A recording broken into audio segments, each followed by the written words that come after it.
नाश्ता करू सोबत आणि मग पण आता सातपुतेला यायला वेळ लागेल असं दिसतंय.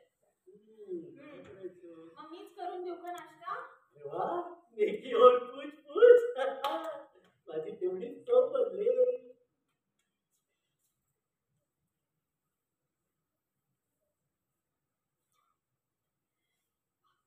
अहो मी किचन मध्ये नाश्ता करायला गेले खरी, पण इतका घाणेरडा वास होता. त्या ओट्यावर सगळं खरकट सांडलेलं, गॅसची शेगडी सगळी कळकट. खरंच घरातल्या काही जागा, काही वस्तू बाईचा हात फिरल्याशिवाय स्वच्छ होऊच शकत नाही. अहो शामराव, अहो पण काय कुठं ठेवलंय कसं कळेल मला? काय बनवू मी? फ्रीज मध्ये शोध, सापडेल काहीतरी.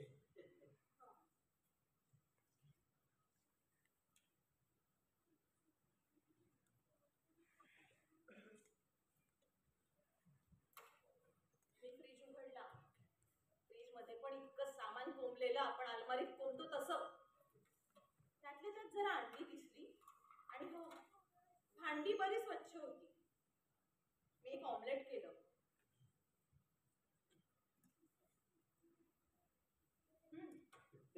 ऑमलेट आहे, खा. तुझं कुठे? मी घरूनच नाश्ता करूनच आली आणि नीट खा.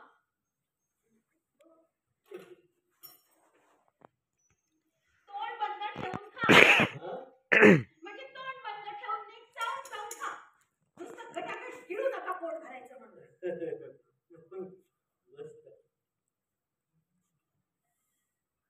इतके दिवस झाले मला इथे येता येतात. नीट राहता येत नाही का तुम्हाला? काय तो अवतार, काय ते कपडे, काय ती हाताची नखं सगळी लहान मुलांसारखी वाढलेली. म्हणजे पुस्तकं वाचताना, विचार मांडताना काय ते तेवढे मोठे वाटतात, नाहीतर बाकी सगळं कठीणच आहे.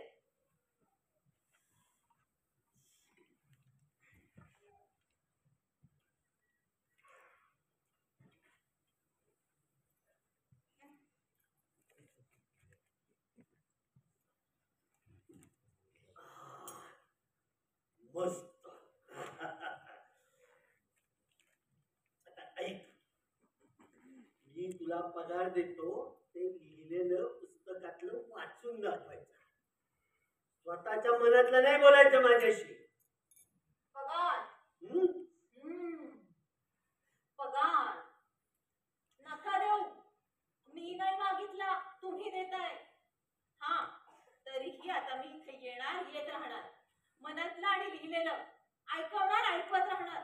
आणि हो, जर नको असेल ना तर 4 वेळा टकटक केल्यावर नका उघडू द्या.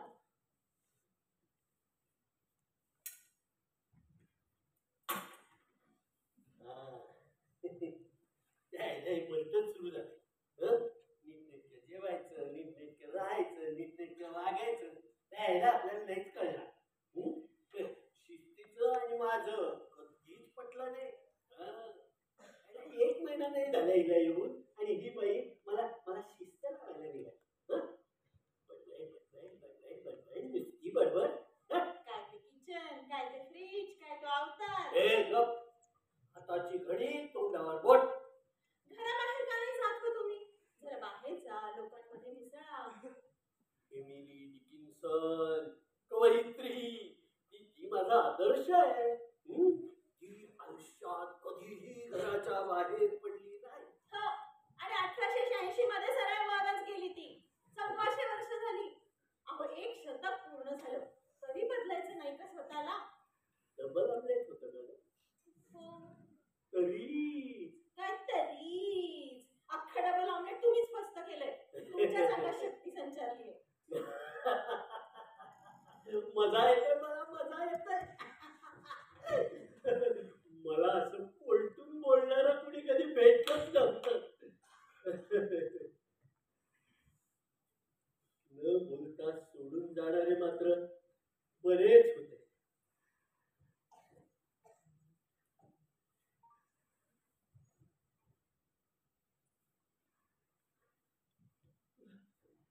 काय सांगू, मला 1-2 स्वप्न ना वारंवार पडतात. मला माझं घर सापडतच नाही. म्हणजे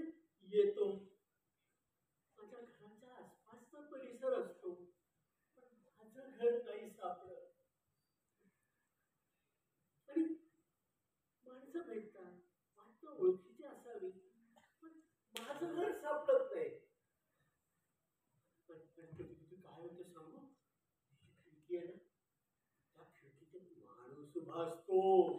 हं? मला कळत नाही घर माझं आहे का त्या खिडकीत उभं असलेल्या माणसाचं. मला कळतच नाही.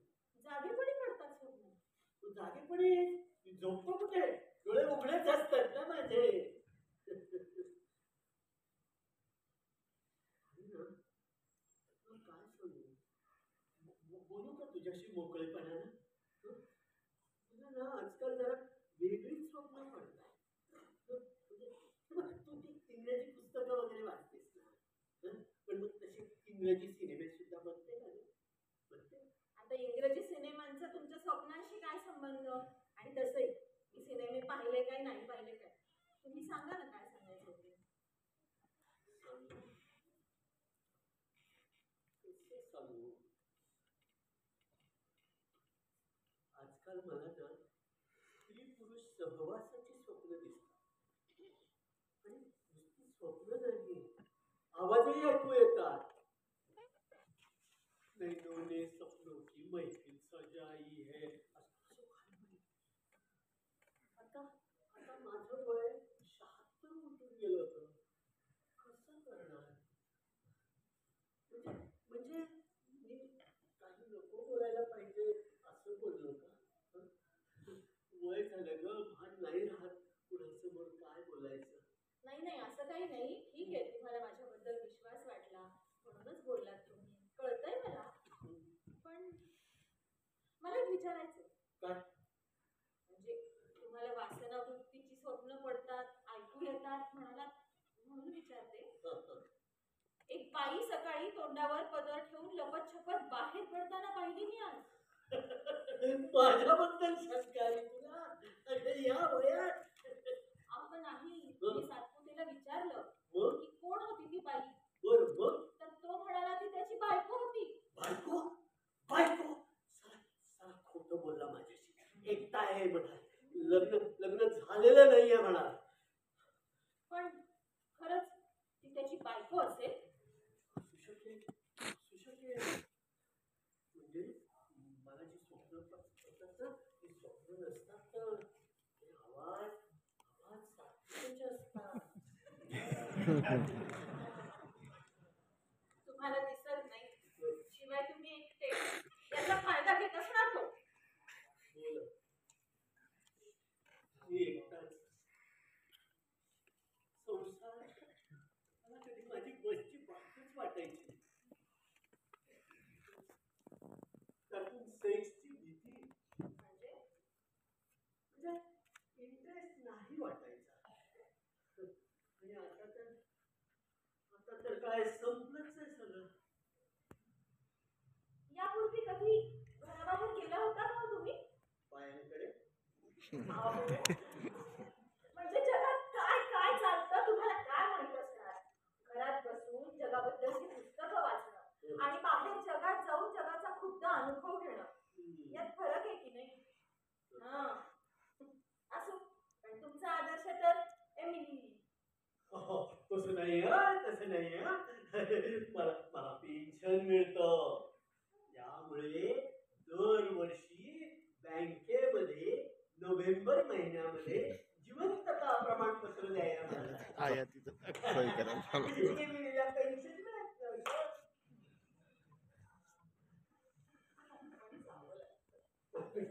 वर्षातून एकदा. कोण आले ग? सातपुते. सातपुते, सातपुते असा पुढे ये. बोल, मी काय ऐकतोय ते खरं आहे का? आता मला काय माहित तुम्ही काय ऐकलं ते. अरे हे बघ, वायफळ बडबड करू नकोस, नीट सांग. आता लोकांचं ऐकून माझ्यावर विश्वास दाखवणार का साहेब? म्हणजे मला काय कळलंय ते तुला कळलंय. बोल, खरं सांग.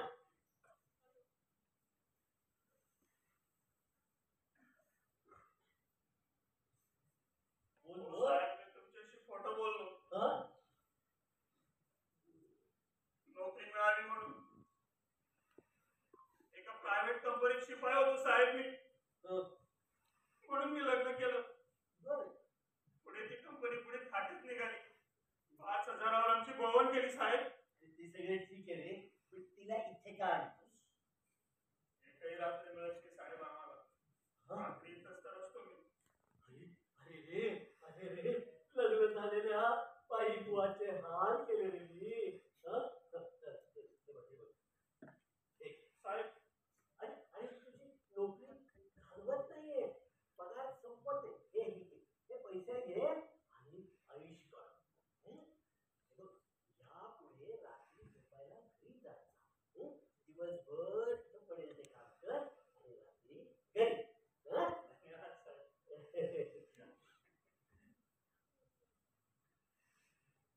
आणि हो, आपल्या आडनावाला जात आता शांत पुते. काय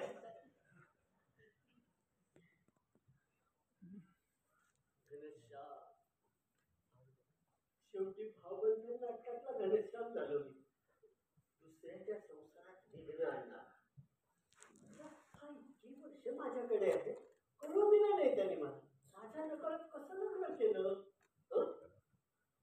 मला सुद्धा शंका नाही आली की याचं लग्न झालेलं असेल.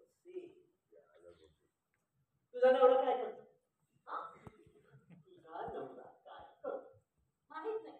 म्हणजे मी लग्न नाही केलं. का? म्हणजे लग्न न होणं आणि न करणं यात फरक आहे. नाही केलं. का? नकोस, नसेल सांगायचं नकोस. हं? आता तुझ्या नोकरीचा भाग नाही. मला जी माहिती पाहिजे होती ती कळली. तुझं लग्न झालेलं नाही. हं? कारण काय सात्विक केला तसा अन्याय मी परत कुणावर करायला नको ना. हं? हे बघ राधा, आपण पुस्तकं वाचतो, ज्ञान मिळवतो, ते नुसतं साठवून ठेवून उपयोग ते कुणासमोर तरी व्यक्त व्हायला. हं? तसंच आहे, मनात आपण साठवलेल्या गोष्टी सुद्धा मोकळ्या करायला पाहिजे, व्यक्त करायला पाहिजे. ती व्यक्ती तेवढी अधिकाराची असायला हवी. कसं आहे ना, काही काही लोक मंदिरात जातात, मनातल्या मनात बोलतात, काही जण भिंतीसमोर उभे राहतात आणि मोठमोठ्याने बोलून व्यक्त होतात. बघ,